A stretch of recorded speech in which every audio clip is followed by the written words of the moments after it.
Nunca pensé que una caminata por el Parque Natural del Garraf terminaría convirtiéndose en el episodio más inquietante de mi vida.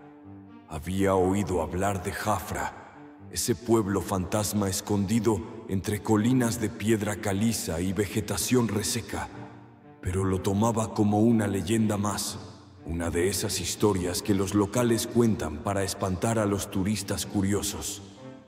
Me atraía la idea de explorar ruinas, de capturar con mi cámara la belleza del abandono, y por eso, una mañana de otoño, decidí ir. El sendero que lleva a Jafra serpentea entre matorrales y riscos. A medida que avanzaba, el silencio se volvía más denso. No era el silencio natural del bosque, sino uno que parecía impuesto, como si el entorno me pidiera que no hablara. Al llegar al pueblo, lo primero que vi fue la iglesia. Su campanario, aunque erosionado, aún se alzaba con cierta dignidad. Las puertas estaban abiertas, pero el interior era oscuro, como si la luz se negara a entrar. Frente a ella, las casas medio derruidas parecían observarme con sus ventanas vacías. La masía principal, al fondo, se mantenía en pie, aunque con grietas que la atravesaban como cicatrices. Entré en la iglesia. El suelo estaba cubierto de polvo y fragmentos de madera. En el altar aún quedaban restos de velas consumidas. Fue entonces cuando escuché el primer sonido, un leve sollozo, como el de un niño. Me detuve, esperando que fuera el viento, pero algo en mí sabía que no lo era. Salí y caminé hacia la masía. La puerta estaba entreabierta, y al empujarla, un crujido me recibió como si la casa despertara de un largo sueño. Dentro, el aire era más frío. Las paredes estaban cubiertas de moho, y en una esquina había una cuna antigua, rota, con una muñeca sin cabeza dentro. Me acerqué, pero no pude tocarla. Algo me lo impedía. No físicamente, sino emocionalmente. Sentía que no debía. Subí al segundo piso. Las escaleras crujían bajo mis pies. En una de las habitaciones encontré algo que me heló la sangre. En la pared, alguien había escrito con carbón la palabra «Ayúdame». No parecía reciente, pero tampoco antigua. Quise tomar una foto, pero mi cámara dejó de funcionar. Intenté encenderla varias veces, sin éxito. Fue entonces cuando escuché el segundo sonido. Esta vez, más claro. Un golpe seco, como si algo hubiera caído en la planta baja. Bajé corriendo, pero no había nada. Solo la cuna, ahora vacía. La muñeca había desaparecido. Antes de salir, me detuve frente a una puerta cerrada al fondo del pasillo. Algo me empujaba a abrirla. Lo hice. Dentro había una pequeña habitación sin ventanas. En el centro, un pozo. No era profundo, pero su interior estaba cubierto de oscuridad. Me acerqué, y entonces la escuché. Una voz, débil, que decía mi nombre. Me aparté de golpe. Salí del pueblo sin mirar atrás. El camino de regreso fue silencioso. No quise hablar de lo que había pasado. Pero esa noche, en casa, revisando las fotos, encontré algo que me hizo temblar. En una de las imágenes se ve la iglesia. Y en una de las ventanas, claramente, la silueta de una niña vestida de blanco. Desde entonces, no dormí bien. Cada vez que cerraba los ojos, veía esa silueta. No era una imagen borrosa ni producto de la sugestión. Era clara, definida.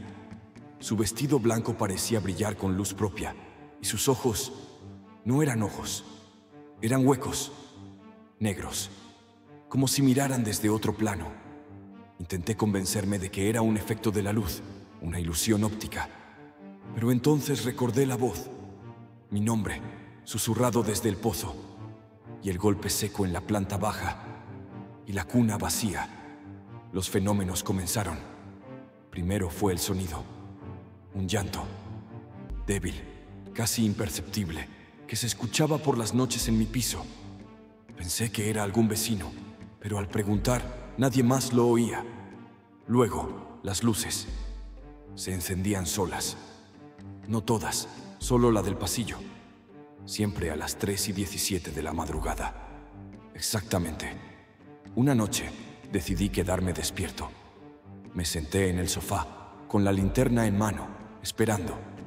A las 3:17, la luz del pasillo se encendió. Me levanté lentamente, con el corazón latiendo como un tambor. Caminé hacia la puerta y la vi, la niña, de pie, justo debajo del marco. No se movía, no hablaba, solo me miraba con esos ojos vacíos. Quise gritar, pero no pude. Mi voz se había ido. Cerré los ojos. Cuando los abrí, ya no estaba. Decidí investigar. No por curiosidad, sino por necesidad. Tenía que entender qué era Jafra. ¿Qué había pasado allí realmente? En la biblioteca de Sitges encontré un artículo de 1893. Hablaba de una familia austríaca que se había instalado en el Garraf. El padre, Wilhelm Kremer, había sido denunciado por maltrato infantil. La madre murió en el parto de su hija menor, Melinda. El artículo decía que la niña desapareció misteriosamente y que el padre fue encontrado muerto semanas después, colgado en la iglesia. Pero lo más inquietante fue una nota al margen, escrita a mano. La niña nunca se fue, solo cambió de forma. Volví a Jafra, esta vez con más equipo. Grabadoras, cámaras con visión nocturna, detectores de movimiento. No por afán de cazar fantasmas, sino por necesidad de enfrentar lo que fuera que se había despertado. Al llegar, el sol comenzaba a caer, tiñendo las ruinas de un naranja espectral. La iglesia seguía igual, pero la masía parecía más deteriorada, como si el tiempo allí corriera distinto. Entré en la iglesia. Me senté en los bancos rotos, en silencio. Fue entonces cuando lo escuché. Un susurro, no un llanto esta vez. Un susurro que decía: ¿por qué has vuelto? Salí y me dirigí a la masía. La puerta estaba cerrada esta vez. Al empujarla se abrió con dificultad, como si algo la retuviera. Dentro, el aire era más denso. La cuna seguía allí, pero ahora tenía una muñeca nueva, limpia, intacta. No era la misma que vi antes. Subí al segundo piso. La palabra «ayúdame» seguía en la pared, pero ahora había otra debajo. No puedo salir. En la habitación del pozo, el círculo de piedra seguía allí, con símbolos grabados.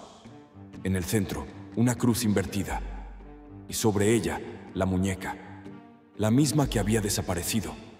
La tomé. El aire se volvió más denso.